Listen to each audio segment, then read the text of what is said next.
connaissez la formule, il ne faut pas regarder le doigt, mais la cible. Dans le domaine du religieux, la question qui se pose est de savoir si c'est le texte qui est important ou ce à quoi il renvoie. Si c'est ce à quoi il renvoie, le texte n'est qu'un moyen pour savoir où l'on va et vers quoi on se dirige, on se destine.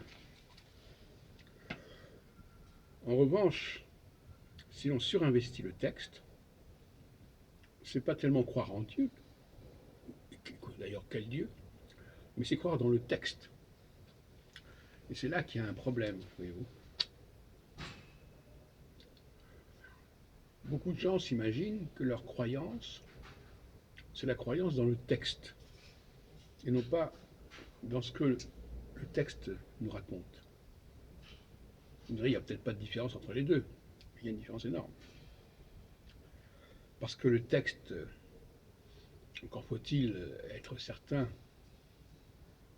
qu'il nous est transmis, qu'il nous est parvenu en bon état, et non de façon corrompue, ou avec des interpolations, ou avec des absences.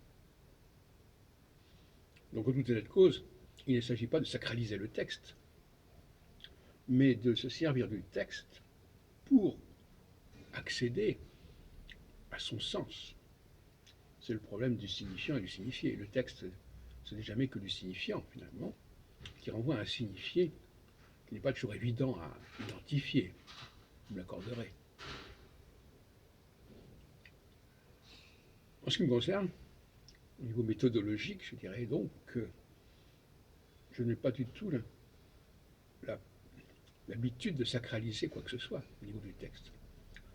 Or, je rencontre des tas de gens qui, pour eux, croire, c'est croire à la sacralité du texte, à la sainteté du texte. On a dit que c'est un contresens majeur. Donc, en ce sens-là, la critique du texte est parfaitement légitime.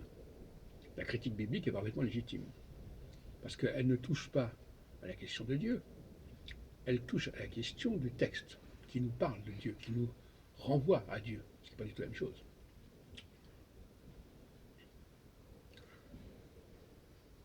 Quel Dieu, d'ailleurs justement le texte nous dit quelque part, est censé nous dire ce qu'est ce Dieu dont il est question, ou pas forcément ce Dieu, ces dieux, parce qu'il peut y avoir une trinité, il peut y avoir plusieurs niveaux. Est-ce que Elohim c'est Yahvé, est-ce que Yahvé c'est Adam, etc. Nous en reparlerons dans une autre vidéo. Mais en tout état de cause, ce qui m'amuse beaucoup, c'est ces gens qui croient que leur croyance touche au texte. Par exemple, les musulmans, pour eux, la croyance, c'est pas seulement, à la limite, croire en Allah, c'est croire dans le texte.